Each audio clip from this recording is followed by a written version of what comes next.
여호와의 복을 받은 자손. 오늘은 맥추감사 주일입니다. 맥추감사 주일은 구약의 맥추절에서 비롯되었습니다.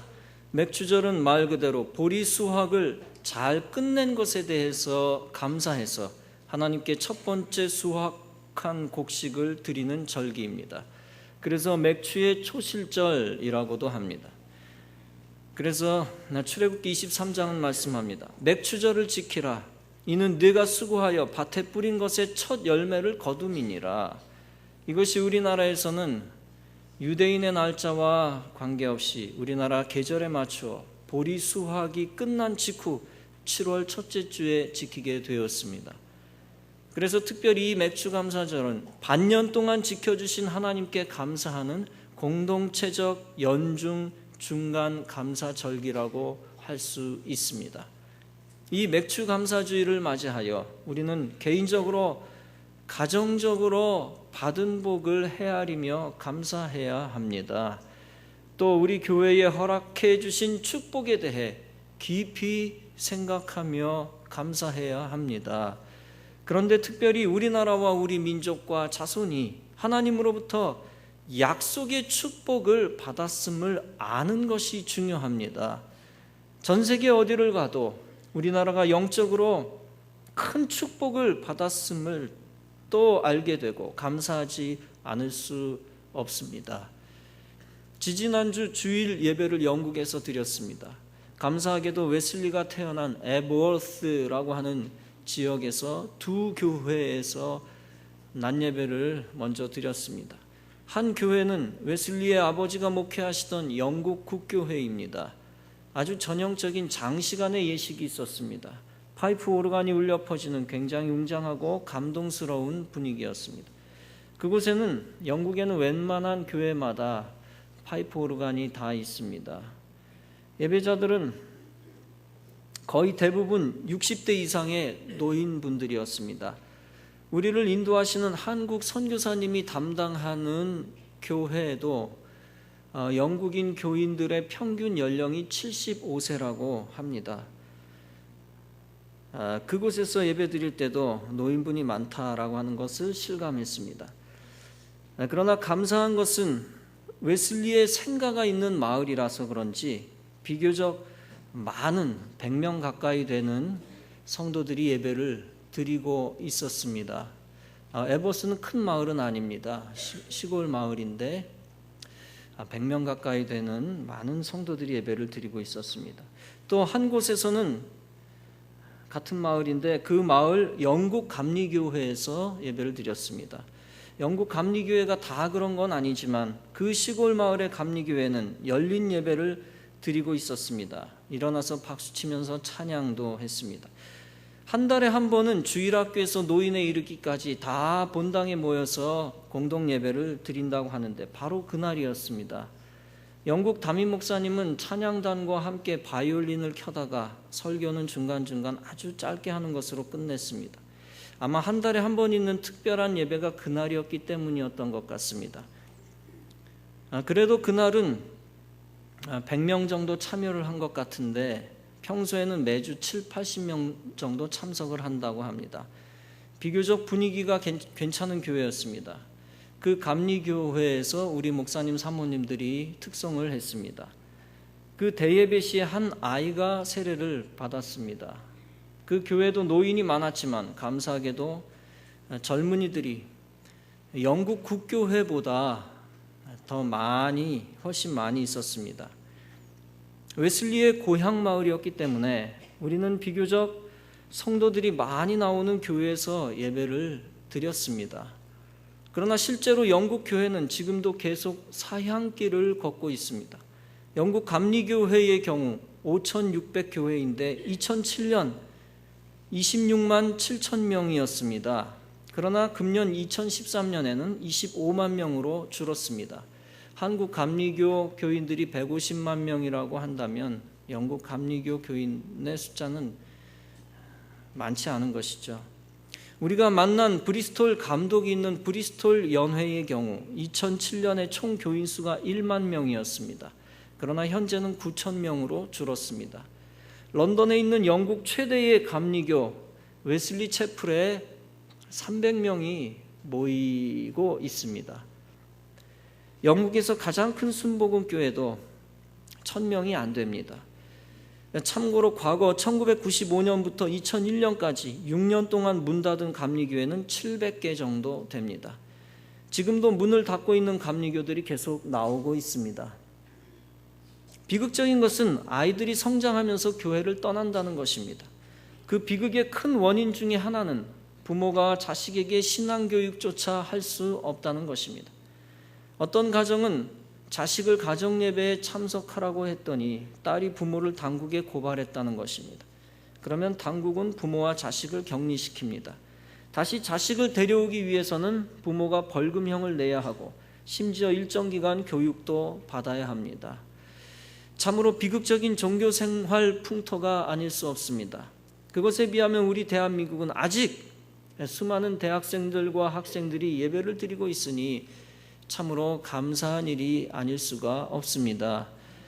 조사에 의하면 대략 영국 국민의 60%가 전혀 교인들의 손길을 접하지 못했다는 것입니다. 교회의 손길을 만난 적이 없다는 것입니다. 아마 전도받은 경험이 없다고 해도 과언이 아닐 것입니다. 그래서 무전도 대상자들은 교인들이 그들의 삶에 필요하다고 느끼지를 않습니다. 삶에 필요 없다고 느끼는 것 같습니다. 전혀 영적인 것을 무시하고 육적으로만 살고 있습니다.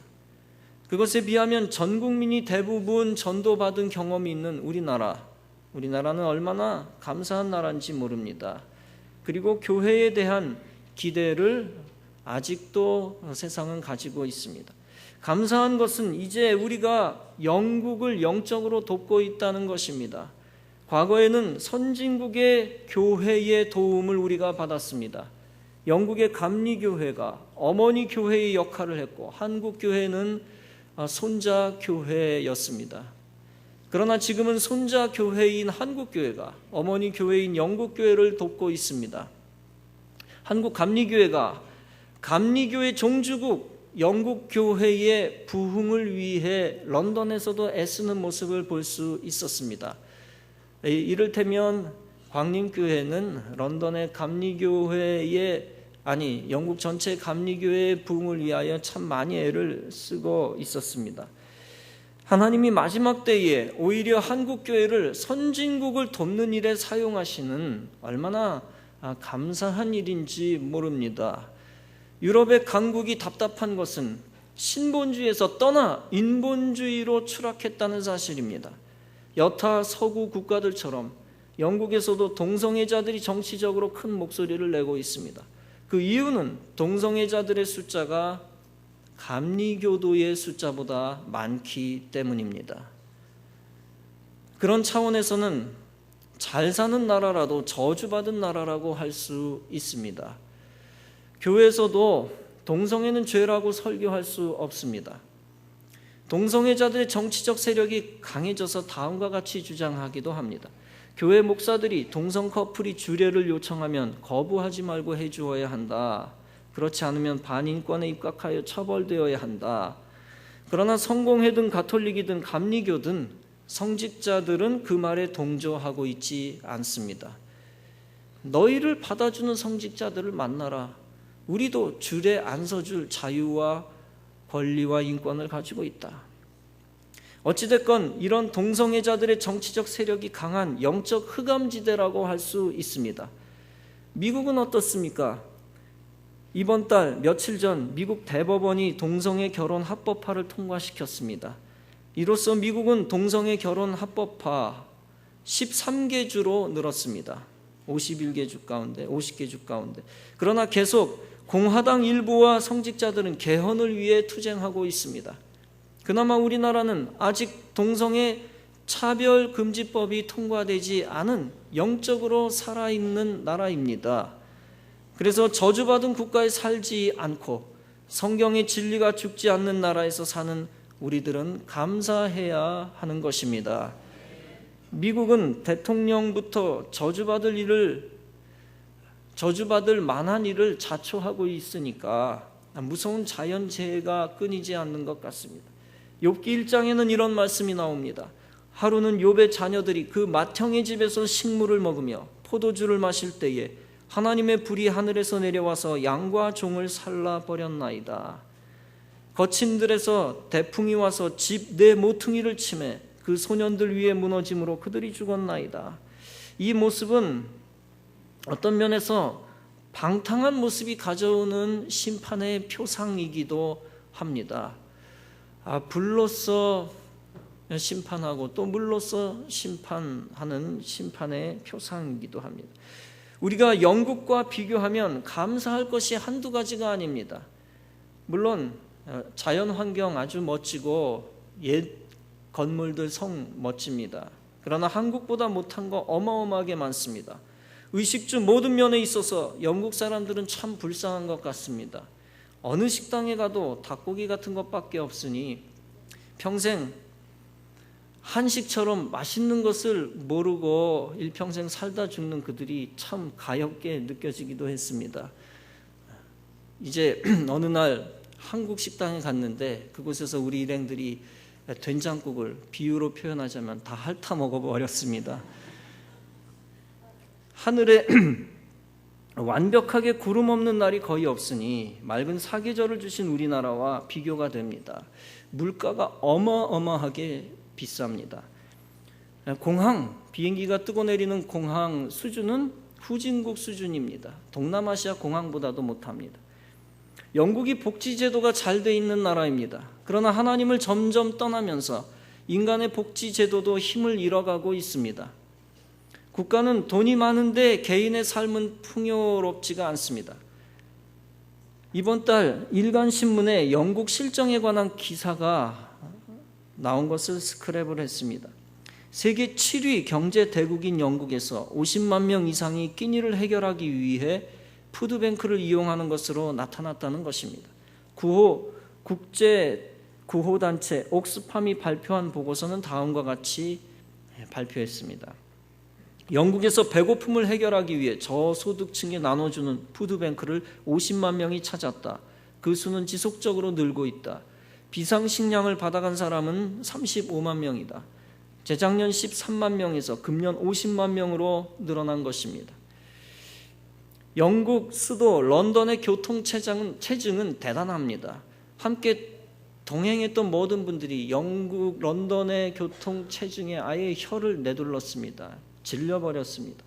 그런 것에 비하면 서울처럼 길 넓고 비교적 교통소통이 시원한 나라에서 사는 것이 참 감사했습니다. 평소에는 서울에 길이 막힐 때에 속으로 짜증도 냈지만 지금은 이렇게 교통소통이 잘 되는 대도시가 있나라는 생각이 듭니다. 몇 년 전 어떤 목사님이 영국은 한국보다 한 15년은 뒤진 것 같습니다 라는 말을 했고 그 말을 들었었는데 이제 실감이 나는 것 같습니다. 영국의 교회의 계속적인 추락에 많은 원인이 있습니다. 개인적 원인, 사회적 원인, 역사적 원인 등등 여러 가지가 있습니다. 그러나 결정적인 것은 오직 한 가지입니다. 바로 성령께서 역사하시지 않는다는 사실입니다. 그 땅이 진리를 버리고 말씀을 떠나니까 성령께서 떠나신 것입니다. 성령께서 떠나시니까 아무리 발버둥 쳐도 교회는 회복이 되지 않는 것입니다. 젊은이들이 성령을 사모하지도 않고 성령에 사로잡히지도 않으니까 세상으로 가버린 것입니다. 믿음의 형식만 남고 믿음의 능력과 믿음의 열정을 잃어버렸습니다. 그러므로 우리 한국교회가 해주어야 할 것은 다른 어떤 것이 아닙니다. 선진국에 돈을 갖다 주겠습니까? 선진국에 지식을 갖다 주겠습니까?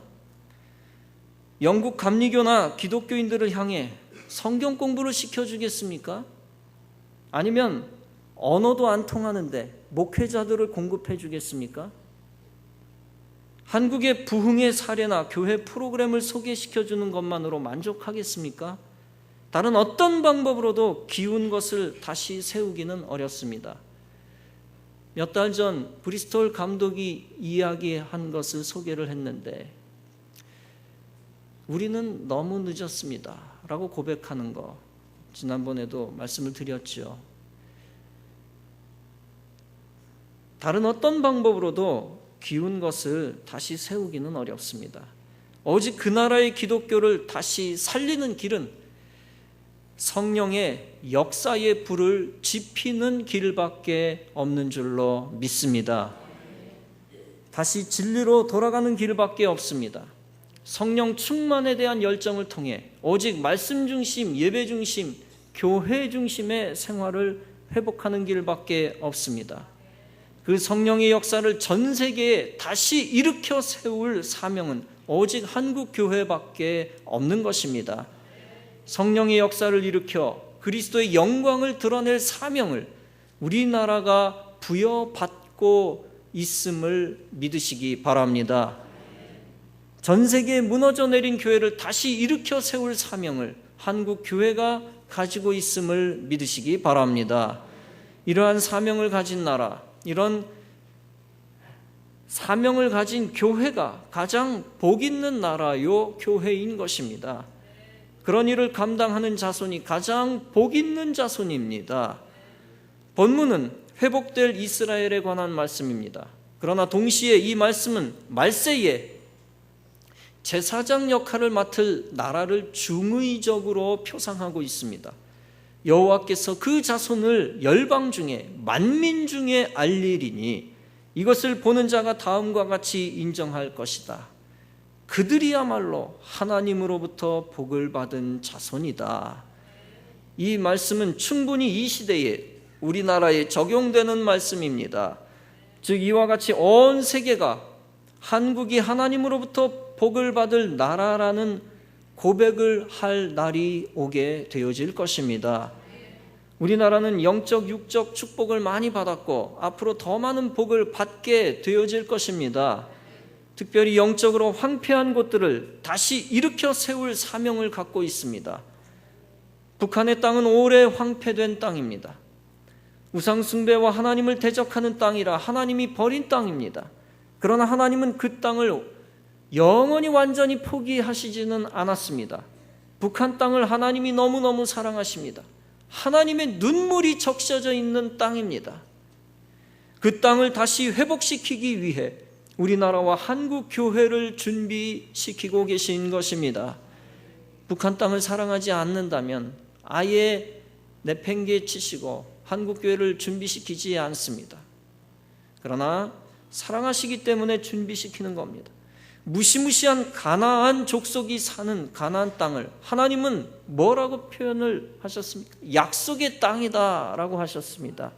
마찬가지로 제2 예루살렘 북한은 반드시 복음으로 회복되어야 할 하나님의 약속의 땅인 것입니다. 그 땅을 위해 눈물로 기도하고 북한 구원을 위해 쓰는 교회마다 번성케 해주실 것입니다. 그런 교회와 나라를 더욱 부흥케 하여 제사장의 역할을 감당케 하실 것입니다. 그래서 본문은 말씀합니다. 오래 황폐하였던 곳을 다시 쌓을 것이며 예로부터 무너진 곳을 다시 일으킬 것이라. 한편 전 세계 선진국의 뼈대만 남은 교회도 우리나라가 다시 일으켜 세울 것입니다. 그래서 본문은 말씀합니다. 황폐한 성읍 곧 대대로 무너져 있던 것들을 중수할 것이며 외인은 서서 너희 양떼를 칠 것이요 이방 사람은 너희 농부와 포도원지기가 될 것이니. 즉 불신으로 전락한 전 세계가 도리어 제사장 나라를 섬길 것이라는 것입니다. 그러면서 말씀합니다. 오직 너희는 여호와의 제사장이라 일컬음을 얻을 것이라. 사람들이 너희를 우리 하나님의 봉사자라 할 것이며 너희가 열방의 재물을 먹으며 그들의 영광을 얻어 자랑할 것이라. 이처럼 장차 선교의 사명을 감당하여 세계 교회들을 다시 일으킬 때 우리나라와 한국교회는 전 세계로부터 영광을 얻게 되어질 것입니다. 사랑하는 성도 여러분, 우리는 하나님으로부터 복을 받은 자손이니 우리는 항상 감사해야 할 것입니다. 설교자는 이사야의 메시아에 관한 다음의 한 말씀 가운데서도 제사장 국가로서 한국의 표상을 느꼈습니다. 이사야 42장은 말씀합니다. 내가 붙드는 나의 종, 내 마음에 기뻐하는 나의 택한 사람을 보라. 내가 나의 신을 그에게 주었은즉 그가 이방에 공의를 베풀리라. 그는 꺼져가는 등불을 끄지 아니하고 진리로 공의를 베풀 것이며 그는 쇠하지 아니하고 낙담하지 아니하고 세상에 공의를 세우기에 이르리니 섬들이 그 교훈을 앙망하리라. 섬들이 그 교훈을 앙망하리라. 설교자의 눈에 강하게 들어왔습니다. 섬들이 그 교훈을 앙망하리라는 말씀이 우리의 비전과 오버랩되고 있습니다. 언젠가는 섬나라 일본이나 영국이 우리나라 한국 교회의 교훈을 앙망하는 날이 올 것입니다. 이사야 4장은 이렇게 말씀하고 있습니다. 그날의 여호와의 싹이 아름답고 영화로울 것이요 그 땅에 솟아는 이스라엘의 피난한 자를 위하여 영화롭고 아름다울 것이라. 시온에 남아있는 모든 자는 거룩하다 칭함을 얻으리니 여호와께서 거하시는 온 시온산과 모든 지폐 위에 영광을 만드시고 그 영광 위에 천막을 만드실 것이라. 그렇습니다. 종말의 때에 하나님이 영광스럽게 만드는 대상이 누구입니까? 바로 렘넌트, 남은 자들입니다. 이 남은 자들을 여호와의 싹이다 라고 인정하시고 다시 키우실 것입니다. 이 남은 자들과 남은 자들의 땅을 다시 영화롭게 만드시고 하나님이 남은 자들을 통하여 영광을 받으실 것입니다. 그렇다면 누가 남은 자입니까? 모든 사람이 세속화의 바람에 밀려 세상에 빠져버릴 때 교회를 지키는 자들이 남은 자 될 것입니다. 모든 사람들이 교회를 떠날 때에 여호와의 집회, 예배를 지키는 자들이 남은 자 될 것입니다. 모든 사람이 인본주의에 빠져 말씀을 무시할 때 말씀 붙들고 성령의 역사를 의지하는 자가 남은 자 될 것입니다. 이제 성령의 역사가 사라진 나라는 더욱 타락할 것입니다.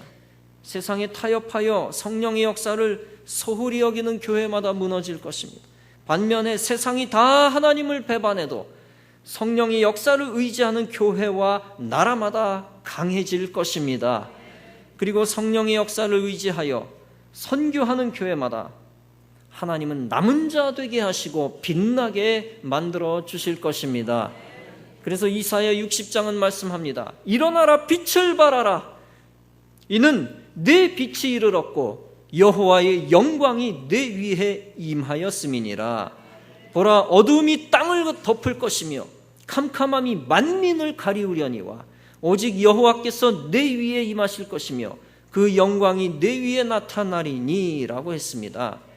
즉 어둠이 앞으로 계속 전 세계를 덮을 것이라는 것입니다. 앞으로 한국교회도 향후 몇 년 동안은, 안타깝게 단언하지만 향후 몇 년 동안은 계속 내리막길을 걸을 가능성이 아주 높습니다.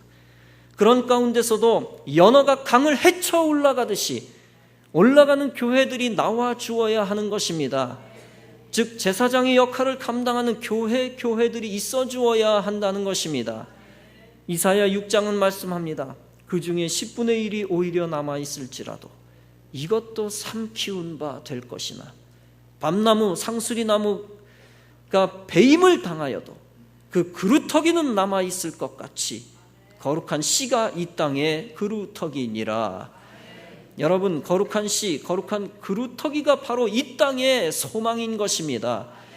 그런 제사장의 역할을 감당하는 교회들을 향하여 계속 말씀하고 있습니다. 캄캄함이 만민을 가리우려니와 오직 여호와께서 내 위에 임하실 것이니 그 영광이 내 위에 나타날 것이다. 악하고 불신이 가득한 세상에서도 영적으로 올라가는 교회를 영광스럽게 책임지시겠다는 것입니다. 그리고 그 결론을 계속 말씀하고 있습니다. 열방은 내 빛으로, 열왕은 비치는 내 광명으로 나아오리라. 다시 모든 불신에 빠진 국가들과 국가의 수장들이 제사장 나라와 교회들의 영광을 사모할 것이라는 것입니다. 그러므로 말세에 반드시 영적으로 남는 나라, 영적으로 남는 교회가 되어야만 하는 것입니다. 그러므로 우리가 더욱더 각성하며 기도해야 하는 이유가 거기에 있는 것입니다. 그러나 남는 자가 되어야 한다고 해서 전쟁 생존자처럼, 서바이버처럼 그냥 남기만 하는 것이 목적이 아닙니다. 남들 다 죽고 나만 사는 것이 근본 목적이 아닙니다. 진정 우리가 영적으로 살아남아야 하는 이유는 다른 교회들까지 살려내야 하기 때문입니다. 소경이 소경을 인도할 수 없습니다. 오직 전도하고 선교하여 하나님의 뜻을 따르는 교회만이 무너지고 있는 교회들까지 살려낼 수 있는 것입니다. 사랑하는 성도 여러분, 이 시대에 진정 필요한 것은 선교하는 축복의 모델의 역할을 감당하는 교회입니다. 우리가 악한 시대에 다른 축복의 모델을 그냥 쳐다보기만 하는 교회로 전락해서는 안 됩니다. 오히려 우리 자신이 직접 다른 모든 교회들의 축복의 모델이 되어져야 하는 것입니다. 그래야 우리가 남은 그루터기로서 죽어가는 교회들까지 살려낼 수 있습니다. 다니엘 12장은 말씀합니다. 지혜 있는 자는 궁창의 빛과 같이 빛날 것이요 많은 사람을 옳은 대로 돌아오게 한 자는 별과 같이 영원토록 비추리라. 사랑하는 성도 여러분, 우리 교회를 축복의 모델이 될 수 있는 기회를 허락해 주신 하나님께 감사해야 할 줄로 믿습니다. 우리를 마지막 때에 제사장 나라의 국민으로 삼아주신 하나님께 감사해야 할 것입니다. 그리고 전도하는 기회를 주시고 선교에 동참할 기회를 주시고 하늘에서 또 이 땅에서 영광스러운 존재가 될 수 있는 기회를 주신 우리 하나님께 감사와 찬송과 영광을 올려드려야 할 것입니다. 그 감사의 힘으로 남은 자의 사명을 감당하고 하나님의 뜻을 이루어드리는 귀한 우리 예광교회 온 성도 여러분 다 되어지시기를 주님의 이름으로 축원합니다.